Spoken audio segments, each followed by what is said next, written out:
এই বর্তমান ছাত্র সমাজের একটা বিরাট অঙ্কের সমস্যা, সেটা হচ্ছে লাভ অর্থাৎ প্রেম ভালোবাসা। আরো একটা মারাত্মক সমস্যা, সেটা হচ্ছে নেশা। আমরা অল্প বয়সে ছেলে মেয়েদেরকে যেমন প্রেম করতে দেখছি, অর্থাৎ তারা খুব তাড়াতাড়ি মিউচুয়ালি কারোর সঙ্গে অ্যাটাচ হয়ে যাচ্ছে ইমোশনালি। আবার অল্প বয়সেই ছেলে মেয়েদের মধ্যে আমরা দেখতে পাচ্ছি নেশার প্রতি আসক্ত হয়ে যাওয়ার একটা প্রবণতা। এর কারণটা কি, আর এর থেকে বেরিয়ে আসবার জন্য কি করব? দেখো, শুধুমাত্র মাস্টারমশাইয়ের কাজ পড়ানো নয়, নোটস দেওয়া নয়। একটা সমাজ তৈরি করবার পেছনে সর্বাপেক্ষা যে লোকের গুরুত্ব থাকে তিনি হচ্ছেন শিক্ষক। আজকাল কেউ বলতে চায় না, তার কারণ 90% লোকজন এটা মন থেকে বিশ্বাস করেই নিয়েছেন। তারা আগে অনেক চাইতেন, কিন্তু কিছু তিক্ত অভিজ্ঞতার সম্মুখীন হওয়ার কারণে মানুষটা এটা বলতে চায় না। তারা বিশ্বাস করে নিয়েছেন পরের ছেলে বা পরের মেয়ে পরম আনন্দ, যত গোল্লায় যায় ততই আনন্দ। কিন্তু আমার কাছে আমার প্রত্যেকটা স্টুডেন্ট আমার নিজের, আমার আপন। সে আমি অনলাইন ব্যাচের ছেলে মেয়েদেরকেও যখন ওরা ক্লাসেস করে, ওদের গার্ডিয়ানস কোঅর্ডিনেশন যখন ক্লাসেস হয়, আমি কিন্তু বলে দিই আপনার সন্তানকে কি করে আপনি দেখো, কোনো কিছু করতে বাধা নেই, কিন্তু প্রত্যেকটা কিছুর একটা পার্টিকুলার এজ থাকে। তাই আমি ওদেরকে সবসময় অনলাইন বলো অফলাইন বলো যারা যেভাবেই পড়াশোনা করে, আমি সঠিক পথটা দেখানোর চেষ্টা করি। দেখো এখন ছেলেমেয়েরা কেন এই পরিমাণে আসক্তিতে পড়ছে তোমরা বুঝবে। তোমরা তো ছোট, এটা কিন্তু কোনো এজ নয়। এই দুনিয়ায় সকলের একজন লাইফ পার্টনার হবে। কখনো দেখবে না যে গাছে, আমি একটু আগে বলছিলাম, শালিক পাখি একা বসে থাকে, তার প্রিয় লোকটা তার পাশে এসে ঠিক দাঁড়াবে বা বসবে। তোমাদের জীবনেও সবকিছু আসবে, কিন্তু তোমরা এখনই সে জিনিসটার প্রতি যদি আকর্ষিত হও, তাহলে মেন যে তোমার গোল আছে অ্যাচিভ করবার মতন, সেটা থেকে তুমি দূরে সরে আসবে। তখন বুঝতে পারবে যে এখন যার পেছনে সময় নষ্ট করছো, সময় যখন চলে যাবে তখন কিন্তু মাথা চাপড়ানো ছাড়া আর কোনো গতি থাকবে না। তখন তোমাকে বলতে হবে যে আমি সময়ের কাজ সময় করিনি বলে আজকে পস্তাতে হচ্ছে। যেটা তোমার কাছে মনে হচ্ছে বিরাট আনন্দের জিনিস, সেটা যদি আমরা আনন্দের জিনিসটাকে যদি সম্মান না করি, এখন যদি ওইটা আমাদের কাছে অন্য কিছু মনে হয়, দেখো প্রেম ভালোবাসা এগুলো খারাপ নয়, এগুলোর প্রতি দৃষ্টিভঙ্গিটা যদি আমরা খারাপভাবে দিই তাহলে তবেই সেটা খারাপ হবে। আগে নিজেকে নিজের পায়ে প্রতিষ্ঠিত করো, শুধু চাকরি ব্যবসা করো, যাই করো, পড়াশুনো সবটাতে লাগবে। তুমি যদি মনে করো না আমি তো বিজনেস করব, আমার পড়াশুনো লাগবে না, ভুল। আগে মানুষ পড়াশুনো করে তাকেই ধনী বলতো যিনি বাণিজ্য করতেন। রাজারা বাণিজ্য করতে যেত, তাদেরকে বলা হতো, রাজারা যখন বাণিজ্য দিত বা যারা বাণিজ্য করতো তাদেরকে বণিক বলা হতো। তার মানে ব্যবসা করতে গেলেও তোমাকে কিন্তু পড়াশুনো করতে হবে। তাই তোমাকে এই যে সময়টা, গোল্ডেন টাইমিংটা, আমি মেয়েদেরকেও বলবো, দেখো মা, তোমরা কিন্তু তোমাদের বাবা মায়ের কাছে রানীর মতন, কখনো তাদের মনে কষ্ট দিও না। প্রত্যেকটা বাবা তার মেয়েকে কি পরিমাণ ভালোবাসে আমি সেটা এখন ফিল করি, এবং আমি আগেও জানতাম যে মেয়ে তার বাবার কাছে সেরা সম্পদ। ছেলেদেরকে মানে সন্তান, ছেলেদেরকেও তাই, সন্তান যে বিশাল জিনিস। তোমরা কখনো কষ্ট দিও না, তুমি পড়াশুনো করো, তাদের জন্য একটু পরিশ্রম করে দেখো। এই জগৎটাই তাই, আমরা অন্যের জন্য খাটি, অন্যকে ভালো রাখতে খাটি। আর তাছাড়া তুমি পড়লে তোমার ভবিষ্যৎটা ভালো হবে। এখন নিজে ভালো করে পড়লে আগামী দিনে তুমি সব পাবে। দিয়ে এখন তুমি ওই মোহর পেছনে ছোট, ওই মোহটা পেয়ে গেলেও দুদিন পরে বুঝতে পারবে ওটা কিছুই ছিল না। যদি ঘাড়ে একবার বেতালটা চেপে বসে না, বুঝবে যে বিক্রম, বেতালটার ভার কি, দায়িত্ব কত জিনিস। আর ম্যাক্সিমাম এই অল্প বয়সে তোমরা যারা প্রেম ভালোবাসা করে ভুল সিদ্ধান্ত নিয়ে নাও, তাদের শেষমেশ যেটা হয় সেটা হয় ছাড়াছাড়ি, থাকে না। কারণ পকেটে অর্থ, লাইফ সেটেলড, এবং যদি কেরিয়ারে ঠিকঠাক না থাকে কোনো ভালোবাসা থাকে না। ভালোবাসা পেয়ে যাওয়ার পরে বাস্তবতাটা সামনে এসে দাঁড়ায়, তখন মনে হয় যে না, বাস্তবটা কঠিন।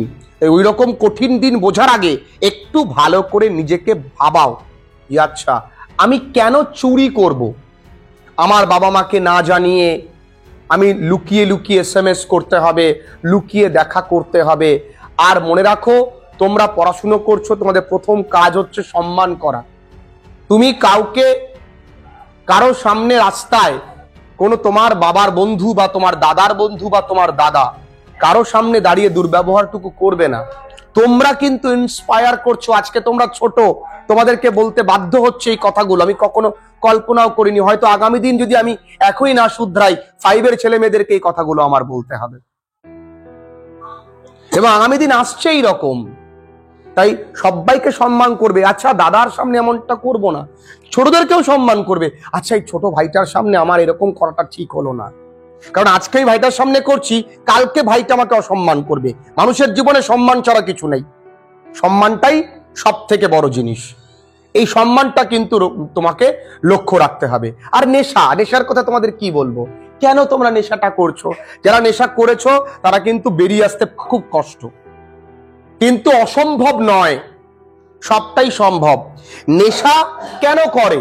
বড়দেরকে দেখে, সিনেমা দেখে, বড়দের দেখে মনে খুব কুল মনে হয়। আরে বাবু, মনে রাখ, আজকালকার দিনে যার কাছে মোবাইল নেই সেই কিন্তু স্পেশাল, কারণ আজকে সবার কাছে মোবাইল আছে। তার মানে যখন দেশে সবাই নেশা করছে, তুই যখন নেশা করবি না, তোর কিন্তু কোথাও না কোথাও একটা সামাজিক যে একটা গুরুত্ব বাড়বে। বাহ, ছেলেটা অমুক দাদার ছেলেটা না খুব ভালো, ছেলেটা কিন্তু নেশা করে না। কারণ নেশা মুক্ত ছেলে মেয়েদের খুঁজে পাওয়া খুব কঠিন। নেশা করে, নেশা কি, কেন করতে হবে আমাকে? কুল, আনন্দ, অনুষ্ঠান করতে গেলে মদ না খেলে হবে না, মায়ের ভাষারে মদ না খেলে হবে না। এরা মানুষ, এরা কি মানুষ? মাকে বা প্রতিমাকে নিরঞ্জন সময় তারা নেশা করে মত্তের মতো নাচ করছে। আরে বাবু, এরাই সেই ছেলে মেয়েরা যারা পরবর্তীকালে মা বাবাকে বৃদ্ধাশ্রমে দূর দূর করে তাড়িয়ে দেবে, আর বাড়ি এসে মদ খেয়ে আনন্দ করবে, বলবে ইমোশনটাকে ঢাকবার জন্য। নেশা করলে কোনো কিছু কেউ বলে না, বরঞ্চ সে ধীরে ধীরে নেশার প্রতি আসক্তিতে চলে যায়। এখন তোমরা অনেকটাই ছোট, এগুলোর প্রতি যাবে না। যদি যেও থাকো, আর ওই রকম বন্ধু থেকে, সঙ্গত থেকে দূরে আসো। একটা উত্তরপ্রদেশের একটা গ্রাম আছে, সেই গ্রামে মাত্র 70টা ঘর। কটা ঘর? 70টা ঘর। তার মধ্যে প্রতি বছর 10 থেকে 12টা IAS IPS বের হয়। কেন জানো? এটাকে বলা হয়, যেটাকে বাংলায় বলা হয় সঙ্গ। তুমি কেমন হবে, তোমার ব্যবহার কেমন হবে, তোমার ভবিষ্যৎ কেমন হবে, ডিসাইড করবে তোমার ফ্রেন্ড সার্কেল। দেখবে তোমার ফ্রেন্ড সার্কেল যেমন, তোমার চাল চলন, কথাবার্তা, তোমার ভবিষ্যতের প্রতি দৃষ্টিভঙ্গি ঠিক তেমনটাই হবে। তোমার ফ্রেন্ড সার্কেলটাকে ঠিকঠাক করো, ডিসাইড করো। কাউকে শুদ্ধতে যেও না। কোনো বন্ধু দেখা গেল সে নেশা করে, প্রেম ভালোবাসা করে, এই বয়সেই আড্ডা মারে, তাকে শুদ্ধাতে গেলে দেখবে ও শুদ্ধলো না, তুমি তার মতন হয়ে যাবে। এটা এমনই, কারণ কোনোদিন খারাপ আলু, মানে পচা আলু থেকে ভালো আলুটা এরকম হয় না যে ভালো আলুটা থেকে পচা আলুটা ঠিক হয়ে গেল, বরঞ্চ কি হয়, পচা আলুটা থেকে ভালো আলুটা পচা হয়ে যাবে, এরকমটাই হয়। তাই তোমার সঙ্গটাকে ঠিক করতে হবে, তবেই। আর নেশায় কিচ্ছু নেই। আরে বাবা, এর থেকে দুটো ডিম সিদ্ধ খাবো, বিরিয়ানি খাবো, হ্যাঁ, কলা কিনে খাবো, ফল কিনে খাবো, মজা, শরীরও সুস্থ। না হলে আমি তোমাদের ব্যাচেই তো আছে, বুঝতেই পারছো কি ভয়ানক পরিণতি হতে পারে।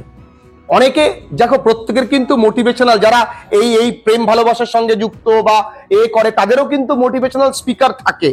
মানে বন্ধু, জিনে কায় 4 দিন বাকি হ্যাঁ, বেকার দিন। ও বন্ধু, এখন খাবি না তো কখন খাবি? Life enjoy, enjoy man, enjoy. এটাকে এনজয় বলে না। তুমি এনজয় করছো, তোমার বাবা কিন্তু দেখো পরিশ্রম করে ঘাম ঝরাচ্ছেন, তাহলে এটাকে এনজয় সেটা যখন তুমি পরিশ্রম করে বাড়িতে খাবার নিয়ে আসবে, অনেকদিন পরে খাসির মাংস করবে, বাবা মাকে ডেকে সবাইকে বলবে যে বাবা, আমি একটি ভালো চাকরি পেয়েছি, বা আজকেই ভালো উপার্জন করতে পেরেছি ব্যবসা করে, এই নাও তোমার জন্য নতুন জামা কিনেছি, মা তোমার জন্য একটা শাড়ি কিনেছি, ও মা, আর আজকে ভালো করে রান্না করো তো, সবাই মিলে একসঙ্গে খাবো। ওই দিন বাবার ঘামটা চোখের জলে পরিণত হবে আনন্দে। সেই দিনের জন্য পরিশ্রম করো। আরে আমার বাবা যখন, এখনো বাবা বন্ধুকে ফোন করে বলে, বন্ধু আমার ছেলেটাকে মানুষ করতে পেরেছি। এই যে বাবার এই কথাটা আমি শুনি, আমার তৃপ্তি আসে, মনে হয় লাইফ হতো অ্যাসি, এটাই সাকসেস। হয়তো বিরাট অঙ্কের অর্থ আমার কাছে নেই, আমি বিরাট বড় লোক নই, কিন্তু আমার বাবা মা এখন সুখী। কারণ অর্থটাই বড় কথা নয়, সামাজিক প্রতিপত্তি এবং বাবা মায়ের কাছে ভালো থাকাটাই, তাদেরকে নিয়ে ভালো থাকা, তাদের জন্য ভালো ভাবা, সেটাই সব থেকে বড় পাওনা তোমাদের জন্য। তাই এই সমস্ত ছেড়ে দাও, ভালো হয়ে আসো। ভালো হতে সময় লাগে না, ভালো হতে লাগে মানসিকতা, বন্ধুত্ব, বন্ধুকে ঠিকঠাক বাছাই করতে হবে। যখন আজকে তুমি এই কথাটা শুনে ঠিক আগামী আধ ঘন্টা পর তুমি কেমন বিহেভ করবে, ওটাই ডিসাইড করে দেবে যে তুমি ঠিকঠাক থাকবে কিনা। যদি আগামী আধ ঘন্টায় তুমি একই থাকো, মনে রাখো পৃথিবীর কোনো মোটিভেশন তোমাকে আর ঠিক করতে পারবে না। আগামী আধ ঘন্টায় কিন্তু তোমাদের কাছে সবটাই। তাই ভালো থাকো, ভালো করে পড়াশুনো করো, এগুলো থেকে দূরে থাকো। সব কিছু লাইফে আরে ফান হবে, আনন্দ হবে, সব কিছুই হবে, কিন্তু তার জন্য পার্টিকুলার এজ আছে। আগে নিজেকে প্রতিষ্ঠিত করতে হবে। ভালো থেকো সবাই। আধুনিক পৃথিবীতে অনলাইনেও কিন্তু পড়াশোনা হয় এবং আগামীতে আমাদের সকলকে এই মাধ্যমে পড়াশোনাটাকে সাদরে গ্রহণ করতে হবে। প্রমাণ করেছে এরা, এবার প্রমাণ করার সময় এসেছে তোমাদেরকে। ভালোটা যেখান থেকে যেভাবে পাবো সেইভাবে কিন্তু আমরা গ্রহণ করে নেব। আমাদের ইংরেজি বিষয়ের ক্লাস, অনলাইন ক্লাসেসের জন্য নবম শ্রেণী থেকে দ্বাদশ শ্রেণী পর্যন্ত আমাদের ভর্তি প্রক্রিয়া চলে। নতুন সেশনে ভর্তির জন্য তোমরা অবশ্যই হোয়াটসঅ্যাপ নাম্বারে কিন্তু যোগাযোগ করো। আমাদের দুটো স্পেশাল কোর্স চলে, একটা স্পোকেন ইংলিশ কোর্স এবং তার সঙ্গে গ্রামার ডাইজেস্ট কোর্স। এই দুটো কোর্সের ব্যাপারে জানতেও তোমরা ওপরে হোয়াটসঅ্যাপ নাম্বারে বিস্তারিত জানবার জন্য মেসেজ করতে পারো।